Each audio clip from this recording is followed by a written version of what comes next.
U.S. fast food workers stage strikes.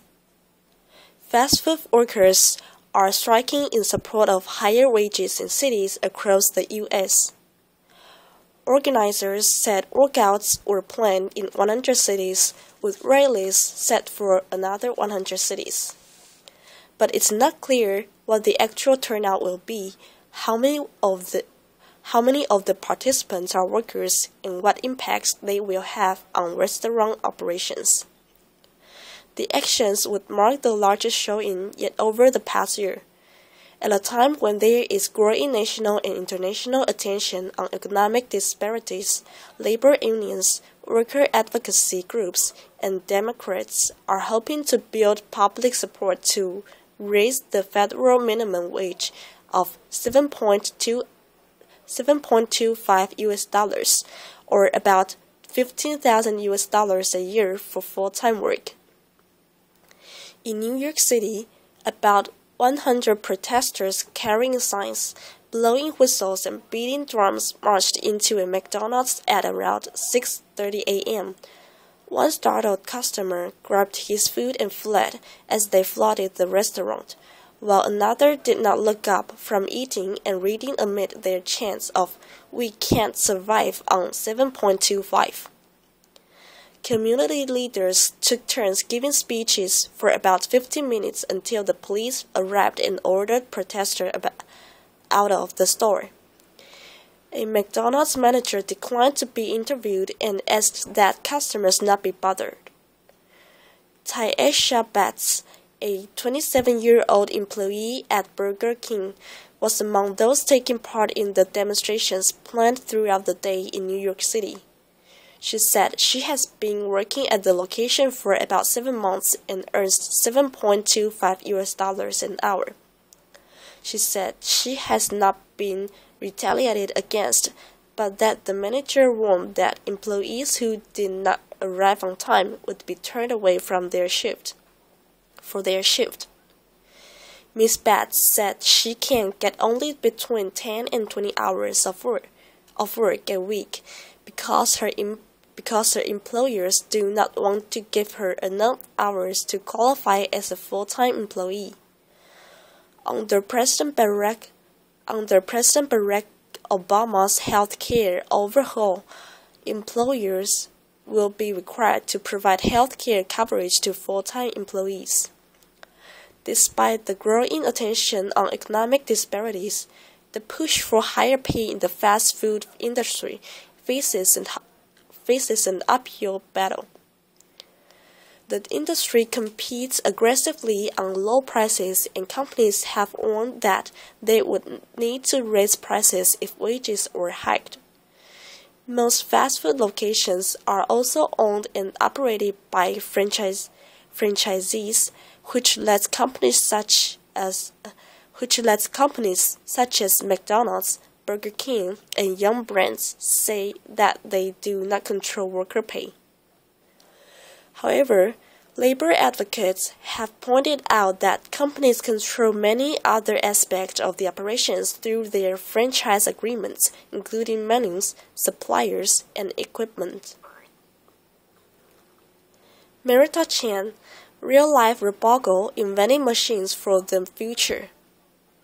When Merita Chan was taught to clean her room as a child, she imagined an army of robots doing the dirty work for her. I looked around and I didn't see any robots helping me with the household chores, the 24-year-old engineering witch said, and I thought, I want to be part of making robots a reality. Speaking to Chen, one of Australia's brightest young scientists, you get the feeling there's not much she couldn't solve with a bit of brain power. Her latest project, creating a bionic arm that could revolutionize the lives of quadriplegics around the world. Young Gung. Watching Chen speaking to a packed Sydney Opera House crowd at one of her TED talks, it's hard not to get swept up in her effervescent and eloquent can-do view of the world. Why are we as a country doing such a bad job at inspiring the next generation of engineers? She asks, microphone headpiece strapped on, before clicking to her next slideshow on a giant screen behind. Has she always been this confident? I don't know. I guess I get scared all the time really, she says, speaking by phone above the din of Melbourne trams trundling past. Robogos. In 2012, Chen was named Young Australian of the Year, a hugely prestigious award that saw her join the ranks of other remarkable youngsters. Jessica Watson, the youngest person to single-handedly sail around the world, and swimmer Ian Thorpe, the country's most successful Olympian. Chen quickly learned to become comfortable on stage, in the following year giving 150 lectures on her work that combined science and, rather unusually, feminism. While an engineering student at Melbourne University, one of just 5 women in a class of over 50 men, Chen founded Robogos, a group of students encouraging girls to get involved in science and technology.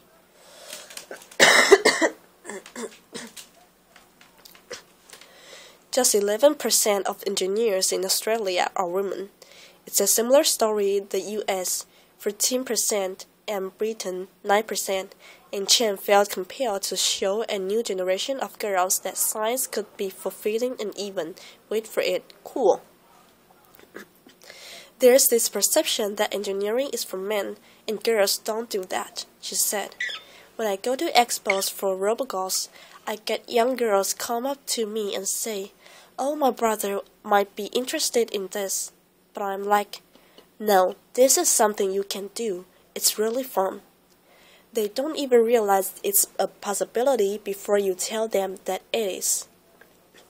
Within 4 years, the organization had expanded to Britain, the US, and Japan, teaching over 8,000 girls robotics through school workshops, career talks, and community events. Out on a limb. When Chen recently graduated with a degree in mechatronics and computer science, she had a choice of hundreds of job offers. Instead, she decided to strike out on her own, founding Two Mar Robotics, a company focused on building beautiful robots that help us in our everyday lives.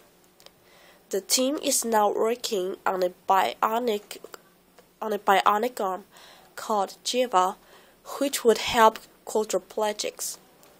Mounted on a wheelchair, the high-tech limb would be voice operated and able to remember and repeat common tasks. I was still finishing my studies off, and I thought, what do I want to do? What's a cool, fun thing to do?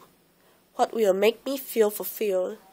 What will give me purpose in my life? Said Chen. The lucky country. Growing up in a social housing estate in tropical North Queensland, the determined young woman says her mom, a single parent and hotel cleaner, was a huge influence in her life. She always just did what she had to do, and that's what I saw as a kid. Does she think Australians are too laid back when it comes to technology?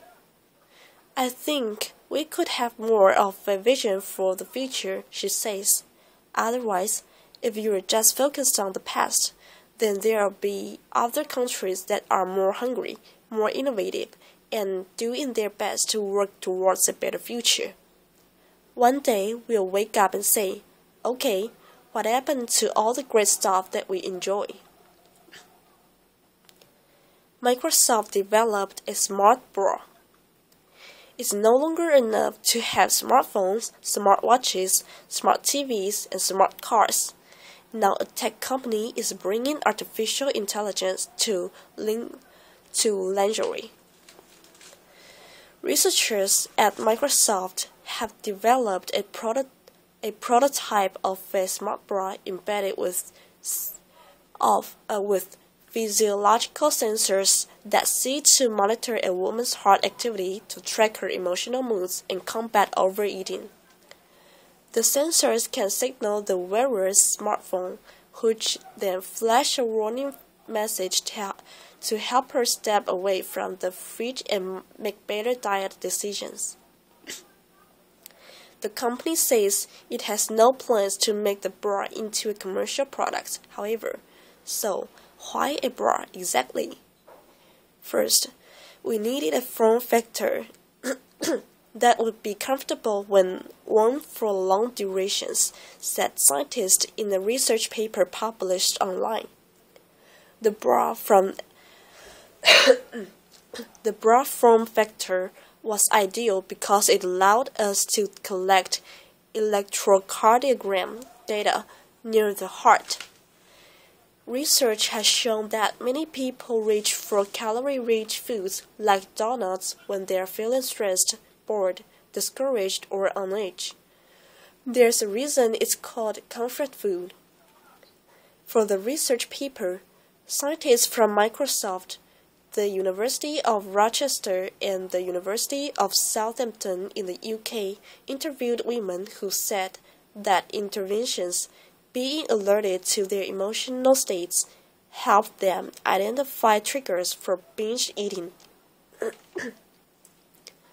The researchers then conducted a study in which 4 women wore the sensors in their bras for 4 days to monitor their vitals.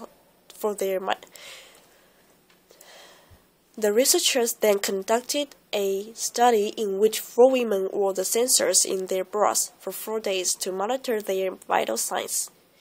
An electrocardiogram or EKG sensor under the arm measured their heart rate, while an electrodermal activity or EDA sensor tracked their perspiration. The researchers determined the bra was mostly effective in detecting its wearer's emotional changes, but the sensors needed to be recharged every 3 to 4 hours, which limited how long the bra could be worn, and more research would be needed before a smart brassiere, Microsoft's secret N1, ever became a viable product. A Microsoft spokesperson downplayed the bra's significance in an email to CNN. The bra sensing system is just one instance of a class of work from a group of Microsoft researchers that is focused on the broader topic of effective computing or designing devices and services that are sensitive to people's moods and react accordingly, the spokesperson said.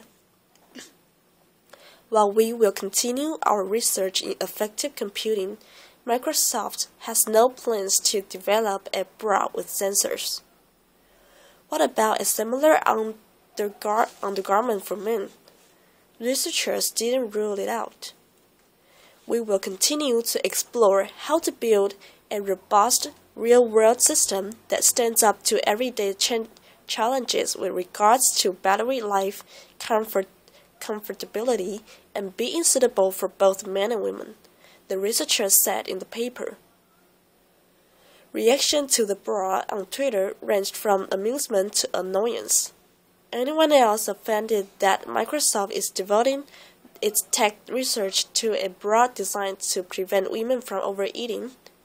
Tweeted a Seattle woman whose Twitter handle is @ConningMinx. Added Rachel Happ of Boston. If nothing else convinces you we need more women in tech, this should. No, I don't want someone hacking my bra. Buy Nothing code exchanges opened. This year's Buy Nothing Day has been given particular momentum as 15 code exchanges opened around Rhode Island with the opportunity for visitors to hand in their own code and then pick one from those already donated. Buy Nothing Day aims to increase the awareness of the ill effect of consumerism, highlighting the fact that 20% of the world's population consume 80% of its resources, as well as the ecological impact of a global free market.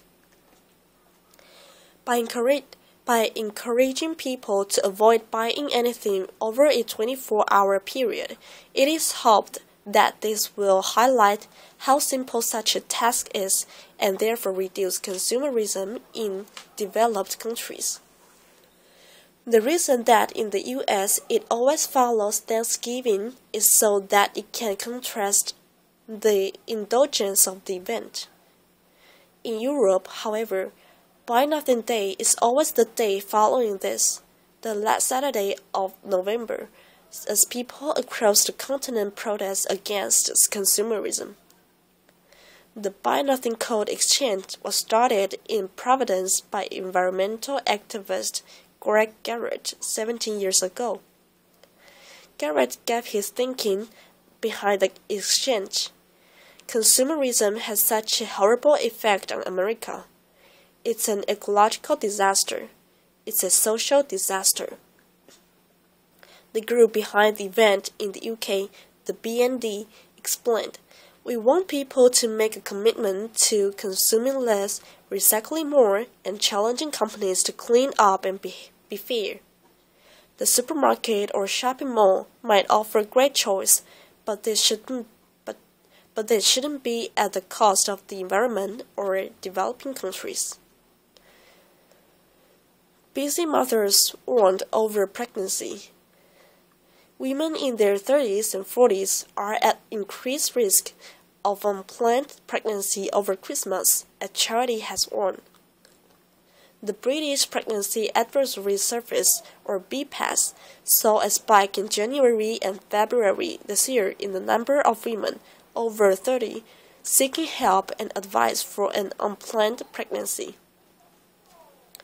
Almost 4,000 women said they needed help in these months, including an average of 13 women aged over 40 every working day. This is a 10% rise on the figures for March and April and represents the busiest time of the year for this age group to seek help, BPAS said. More than 80% of the over 30s needing advice are already mothers, with many telling the charity they had neglected sorting out contraception as they prepared their family for Christmas. Some women in their 30s and 40s believe they are at low risk of an unplanned pregnancy due to declining fertility, BPAS said, as it warned that emergency contraception may be more difficult to obtain over Christmas. Office for National Statistics, or ONS, figures show that September and October is the busiest period in the year for births as a result of conceptions over December and January. Anne Furedy, chief executive of BPAS, said, Seasonal safe-sex messages tend to involve raucous parties and office stationery cupboards. In fact, the reality is often more mundane. Many of the women we see are busy moms who have been run off their feet and have forgotten to pick up contraception supplies or missed a pill. Our message this year is think about your contraception in advance and don't leave things to chance if you do have an accident. Emergency contraception, such as the Ella-1 pill and copper coils, work effectively up to 5 days after unprotected sex. Women should never feel ashamed about requesting emergency contraception. unplanned pregnancy isn't just an issue for young women. It can affect any sexually active woman at any stage of her reproductive lifetime.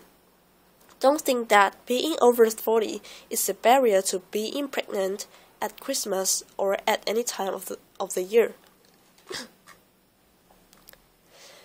Deaths from 3 cancers to 4. The number of people dying from breast, prostate, and bowel cancer will almost halve by 2020, new figures suggest. Just over a third, 36%, of breast cancer patients will ultimately die from their disease, down from 61% in 1992.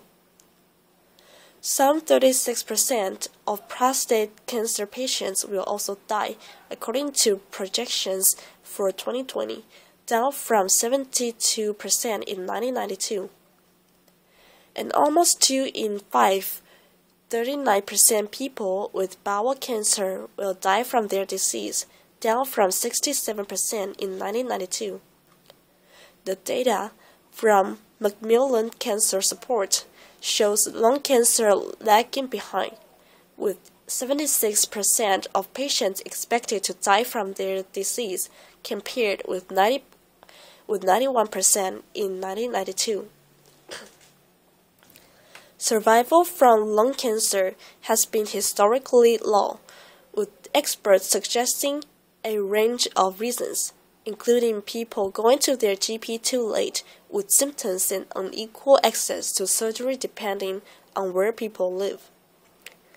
Previous Macmillan research estimated that by 2020, almost half, 47% of people will get cancer in their lifetime, and 38% would survive the disease. The new data suggests there is a difference in survival expectations depending on the type of cancer.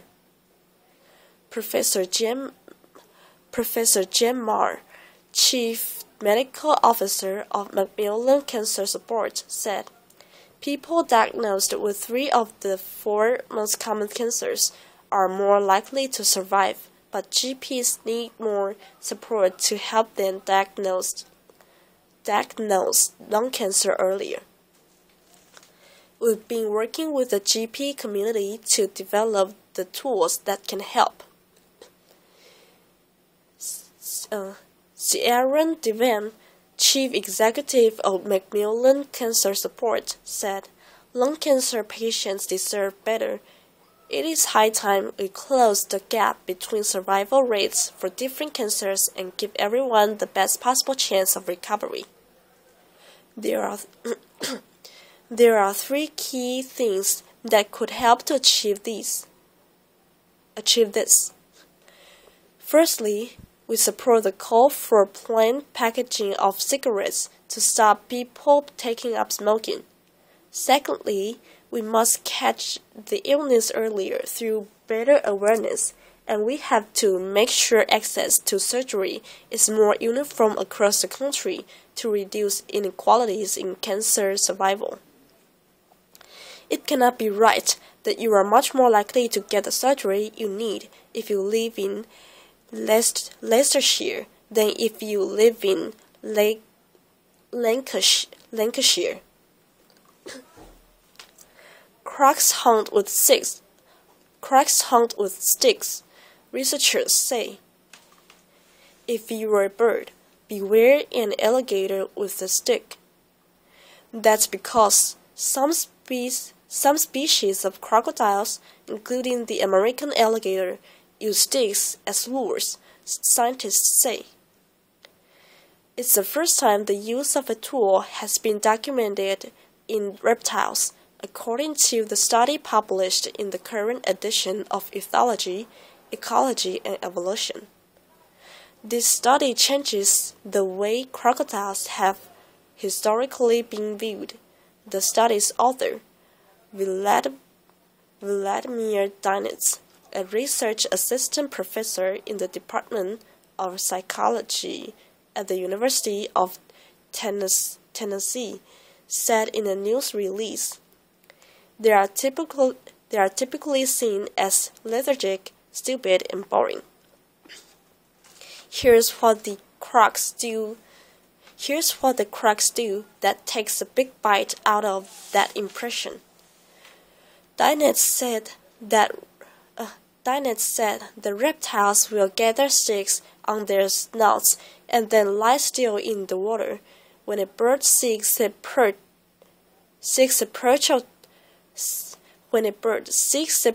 or tries to grab one of those sticks to make a nest, the croc lunges quickly. It usually ends badly for the bird. The behavior was first observed in 2007 among crocodiles in India, according to the researchers.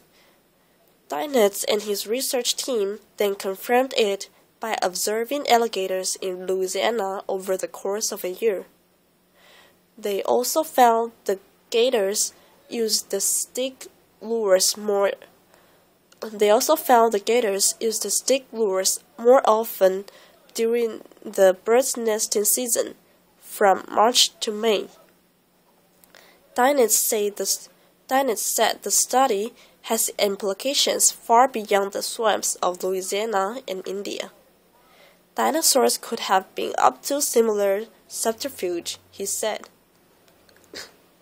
These discoveries are interesting not just because they show how easy it is to underestimate the intelligence of even relatively familiar animals, but also because crocodilians are a sister taxon of dinosaurs and flying reptiles, meaning they lie close on the family tree, said Dinette, who worked on the study with researchers from the San Augustine Alligator from Zoological Park in Florida.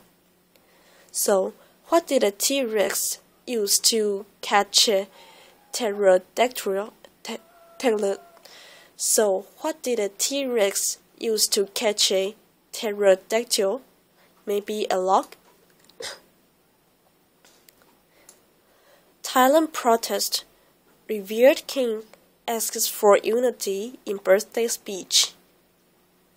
In a birthday speech Thursday, Thailand's deeply revered king asked the nation to maintain the peace it has enjoyed for a very long time by working hand in hand. Our nation has always been in peace for a very long time because there is unity in our nation, King Bhumibol Adulyadej said.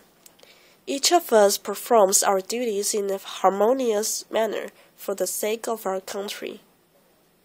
Every Thai should realize this and perform their given duties to benefit the broader public. The ceremony was attended by embattled Prime Minister Yingluck Shinawatra.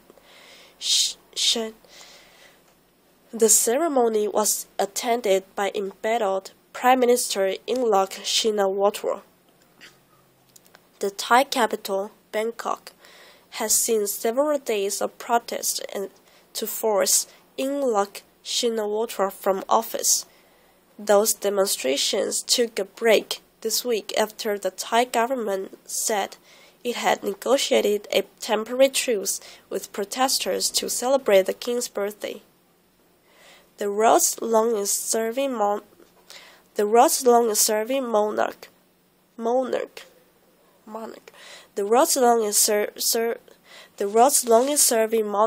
the king, turned 86 on Thursday. Suthep Thaugsuban, who has led the demonstrations against Yingluck's government in pockets of central Bangkok, said the campaign will resume. We will continue fighting until Thaksin's regime is definitively wiped out, he said, referring to Thaksin Shinawatra, the exiled former prime minister and brother of Yingluck, who is considered to retain considerable influence in Thailand.